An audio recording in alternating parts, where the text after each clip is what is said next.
Welcome to Compared to Who, the podcast to help you stop comparing and start living. I'm your host, Heather Creekmore. I hate to admit this, but I used to secretly obsess over my appearance. I thought it was part of my job as a woman to always look better, but never felt like I could be good enough. Maybe you can relate. God, in His grace, showed me a way out, and I want to give you all the tools you need to break free too. If you've ever spent too much time stressing over your looks, I get it. I hope you'll keep listening and find the same freedom I have. Here are 3 other things you should know about me. I'm a minivan driving mom of 4. I'm author of the book Compared to Who and the Burden of Better. I'm a blogger at comparedtowho.me, and you just may have seen my epic bake fail on Netflix. If you've ever struggled with comparison or body image issues, Compared to Who is the show for you. I hope you enjoy today's episode, and hey, tell a friend about it.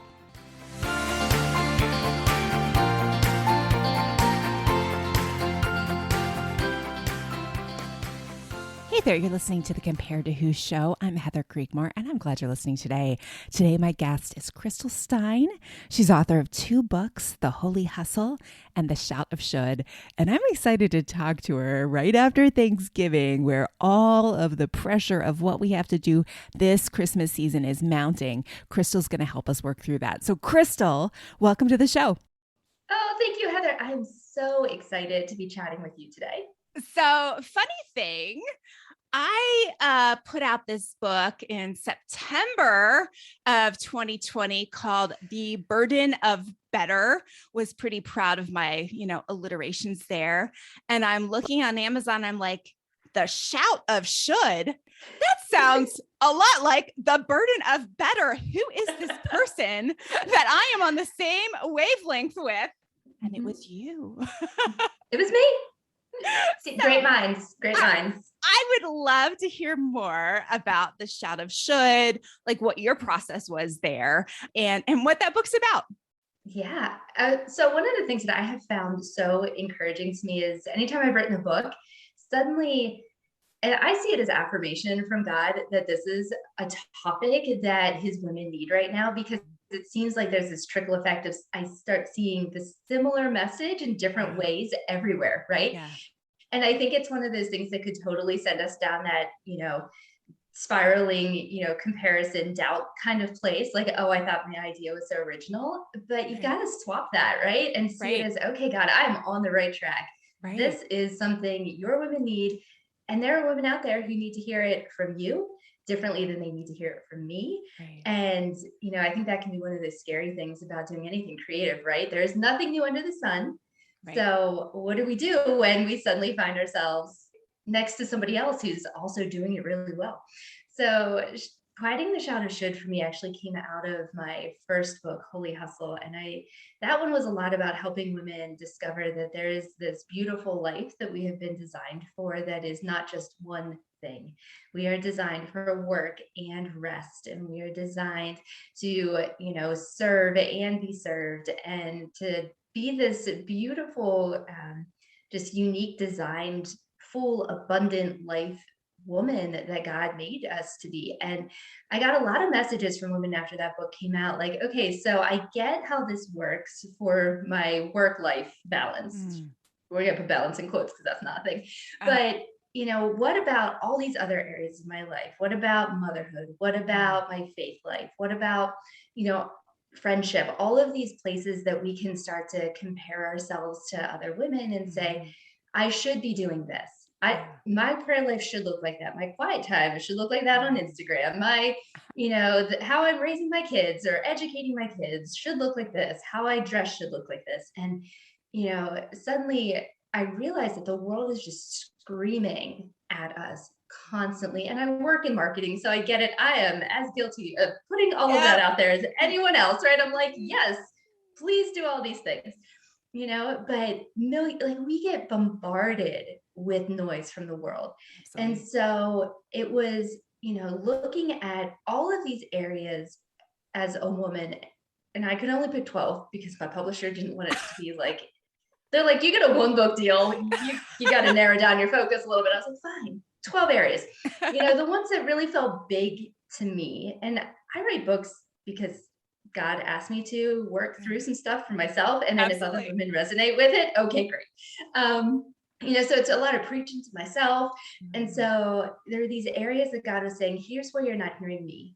Here's where you're hearing the shout of the world, the shout of should over what I am inviting you into, this place that will bring peace, that will bring some quiet to your soul. It's not an invitation to do nothing or, listen to no one or, throw away all your electronics. That's not what it is. It's starting to just have that realization that, here's what I'm hearing, and here's how it's affecting me.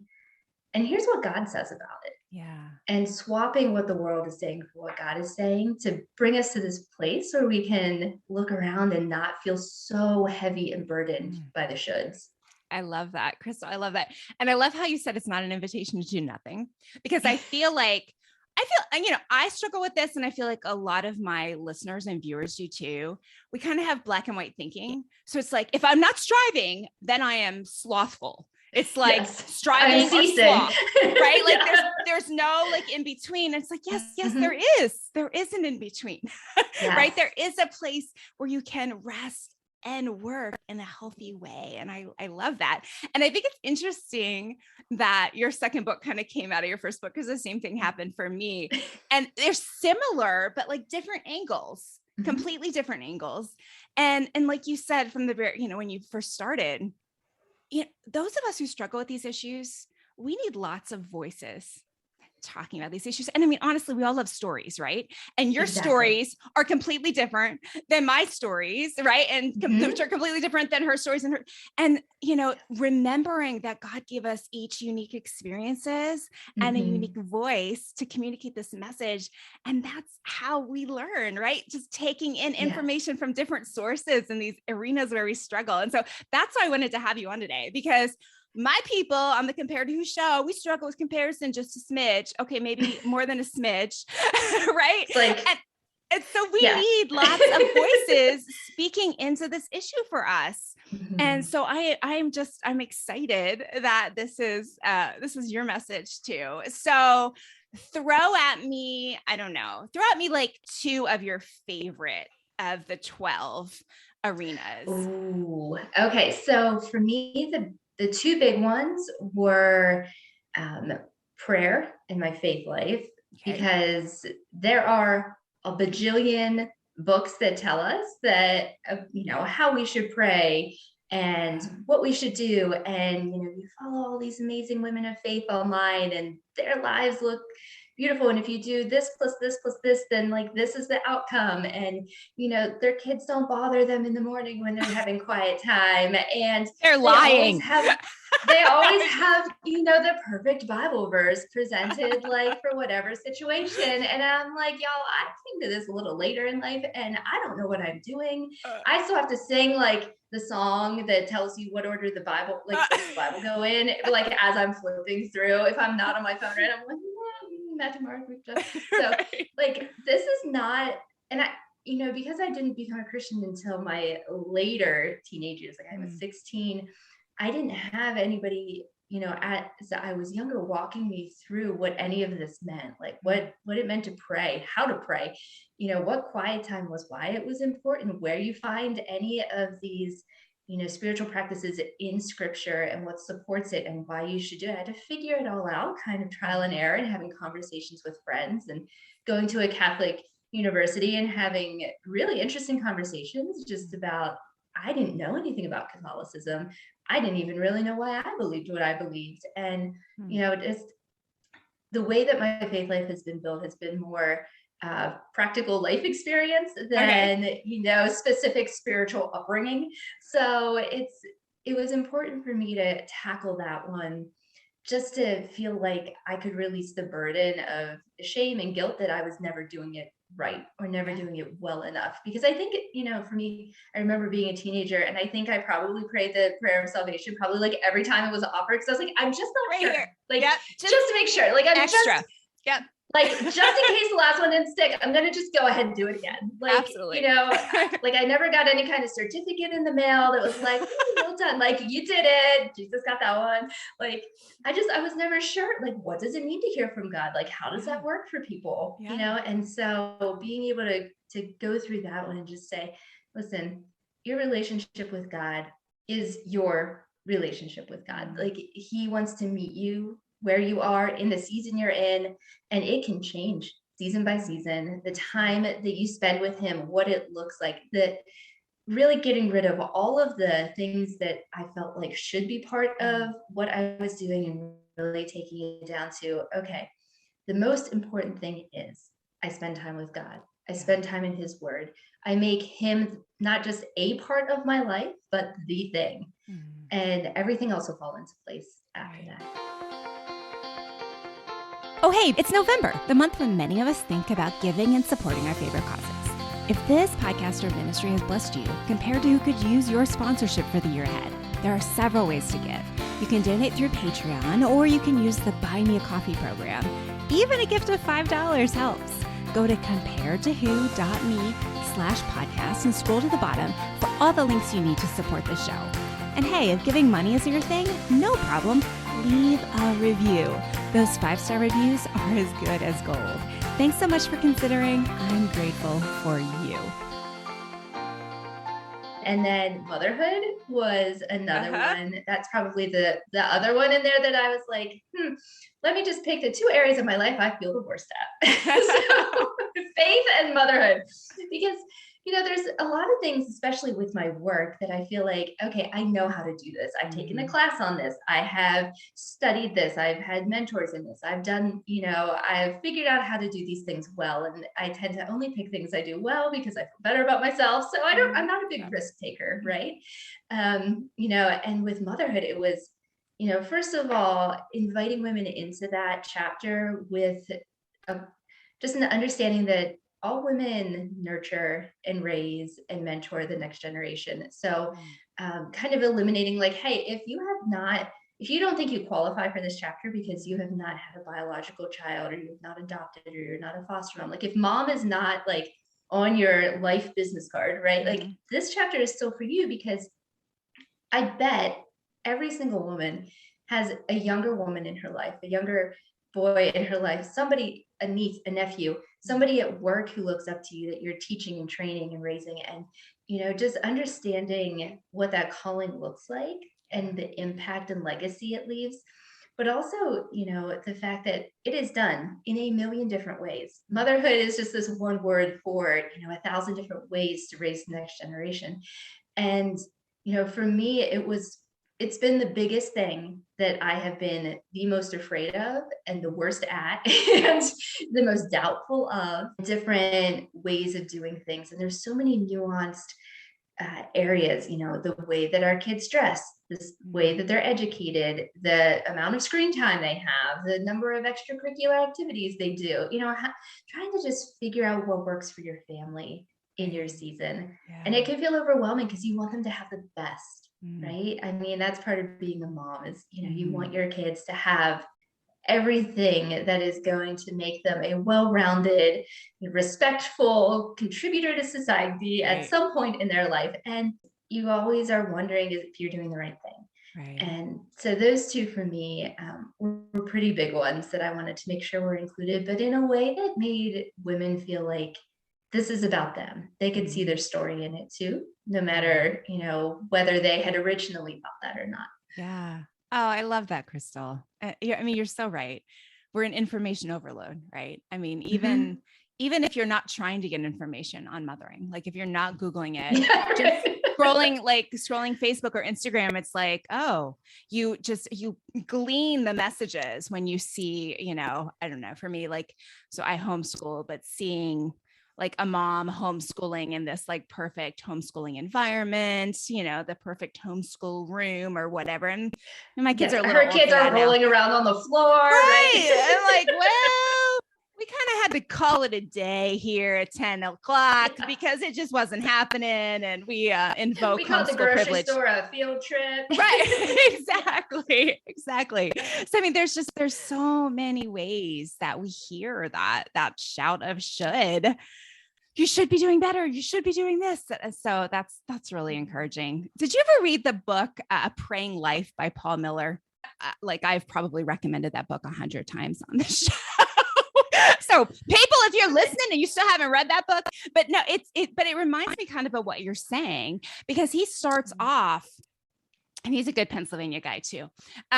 He starts off talking about how, like, we can be taught like I don't know, like there's the ABC prayer and like, you have to, pray like, in this order, you have to pray like this for this amount of time. And, and so he kind of starts off by talking about how like all those expectations on our prayer life can stop us from doing the one thing that God asked us to do, which is from pray. actually praying. Yeah. Right. Because it's like, oh, I didn't do it right. I just like went straight to like, God help me. And I forgot to do like the adoration and the confession. And, it's like, oh, okay, well, I guess I better not do it if I can't do it right. And so he addresses that. It's a really good resource for anyone who's struggling in their prayer life. I mean, it changed my prayer life significantly a few years ago, but it sounds like that's similar messaging to what you're encouraging women with. So I love that. Oh, well, I wrote it down, so it's going into my Amazon cart as soon as we're done talking. Awesome.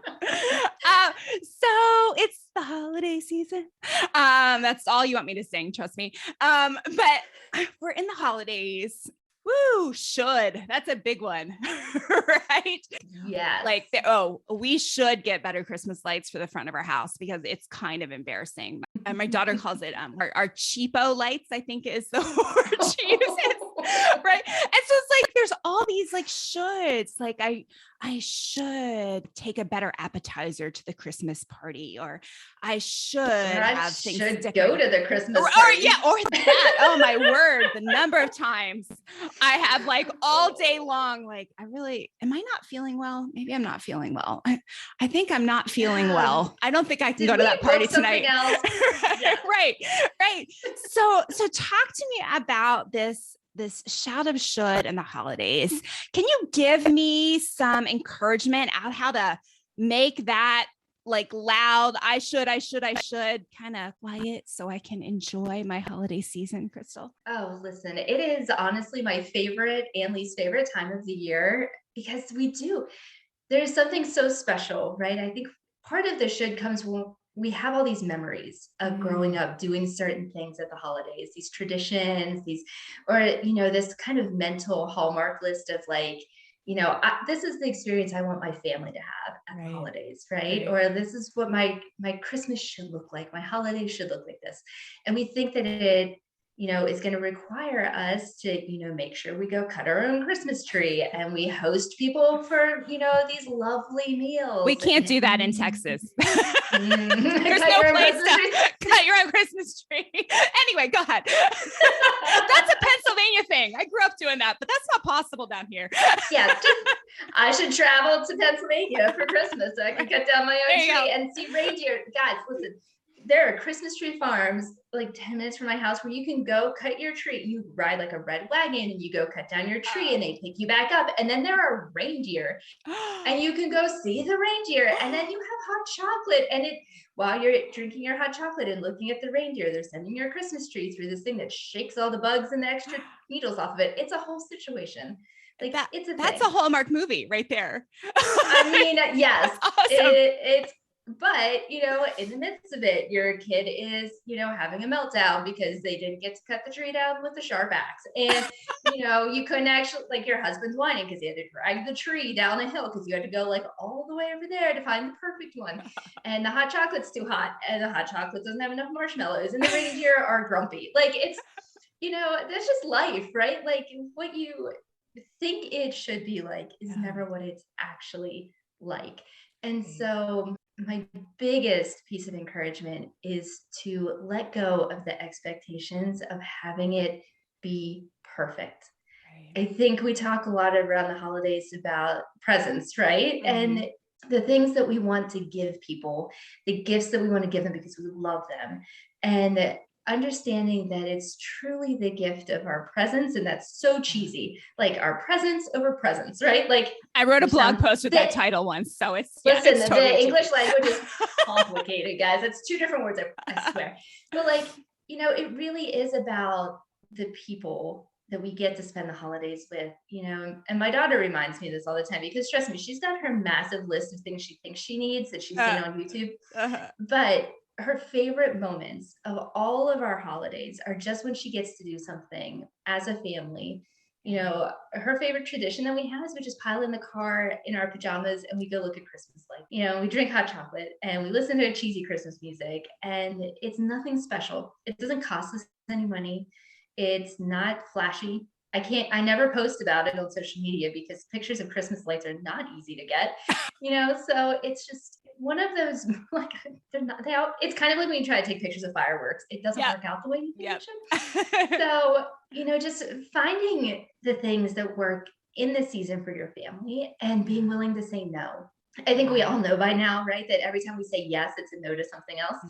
Honestly, every time we say yes around the holidays, it's a no to probably 12 other things because that's how the holidays work. And just making sure that the yeses that we're saying are the right ones for the time we have, the mental and emotional energy that we have to give, because to be honest, this year I don't have a lot to give. So I get to pick and choose, what we're putting ourselves out there for, and just kind of protecting that space and making it the holidays the sacred space for your family where they feel like they can relax and the things you're saying yes to are enjoyable and good for you and good for your family and actually bring you closer to Jesus instead of making you wonder if you lost your salvation in the parking lot at Target trying to get a spot, right? That maybe has happened.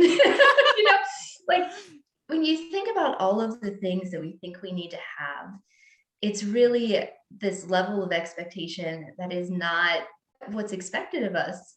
Jesus doesn't expect our houses to be fully decked out for the holidays. Do we love it? Sure. And if that's something that we love and that our family wants to help us with and it brings them joy and it's something you can do together, then absolutely do those things. But if you're doing it just because your neighbors have better lights and your daughter says yours are cringy, like, I don't know, maybe that's not a big deal. Like getting to the heart of why we want to do the things we do. And the holidays, I think, can feel so hectic. Like we have to make all the decisions about all the things really quickly. And just taking the time to stop and slow down and really think about it. Think about the impact it will have. If I do this, then, here's what we don't get to say yes to. Or, if we don't do this, this is a thing that we miss out on that my family's always loved to do. Or in this season, my kids are, my daughter's 9. And so she still actually loves hanging out with us. And so, what are the things that she loves to do with us that we can go?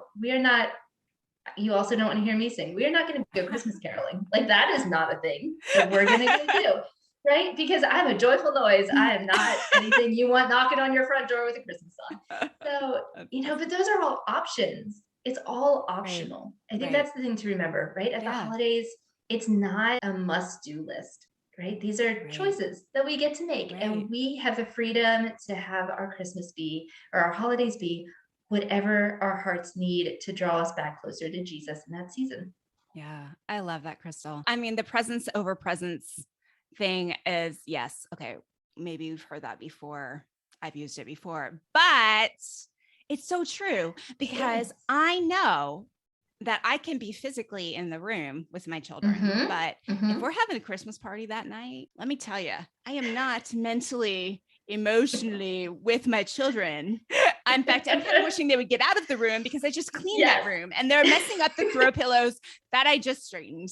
I mean, I made the joke last year on Instagram that I spend all day trying to make it look like my house doesn't have anyone living in it before I have a party, right? Because I guess somehow people I know think that we don't live here, or I don't know. Surprise! Like, what am I trying to prove by cleaning my house so it looks like no one actually like functionally lives here? I'm not sure, but anyway, that's a whole nother topic. I love the truth that, what they need is our presence, and they need all of us, right? They need us to be able to engage. Yeah. It's not just that we were in the same room.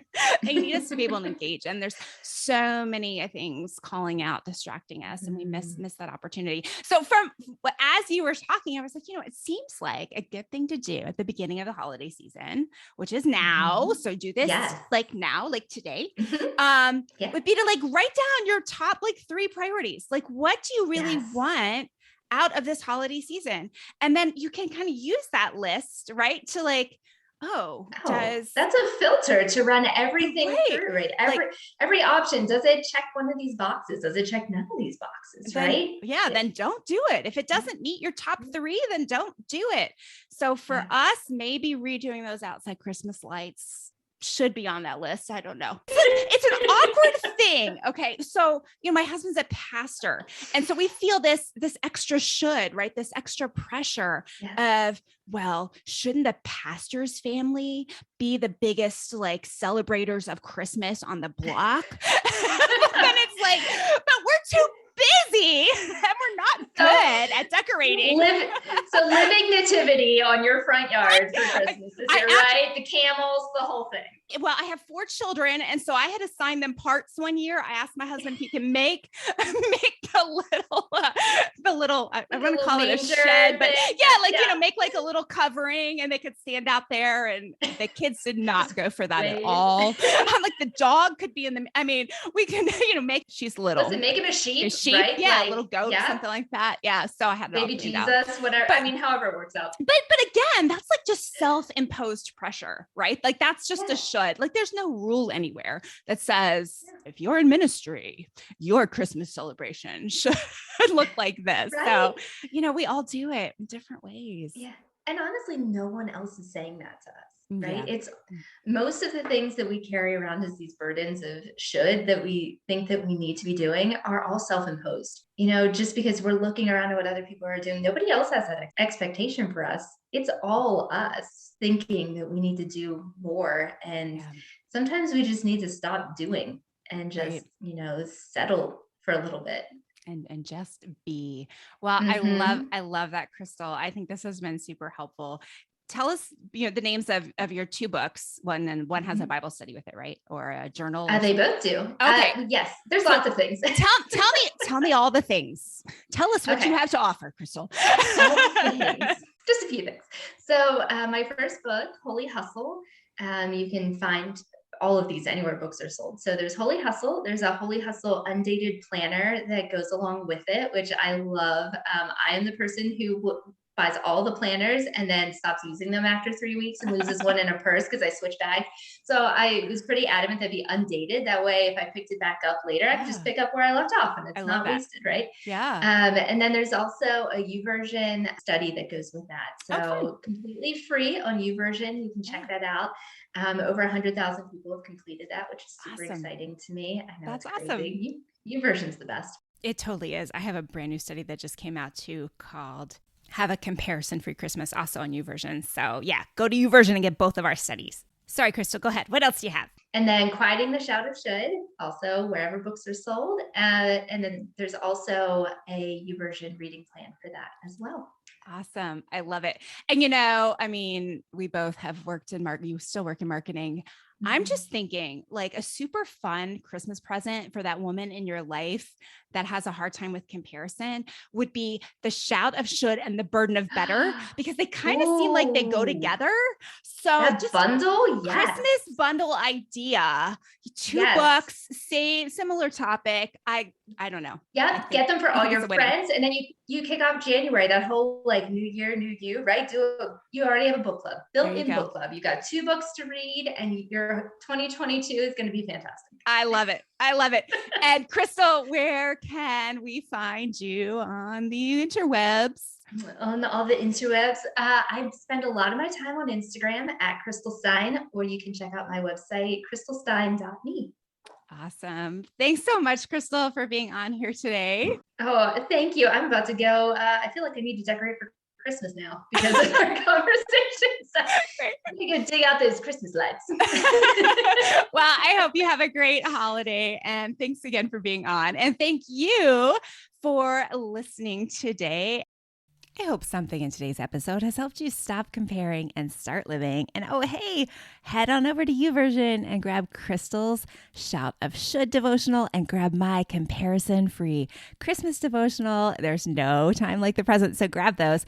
And be on the lookout for a giveaway this week of Crystal's book, Shout of Should and The Burden of Better. Have a great holiday weekend.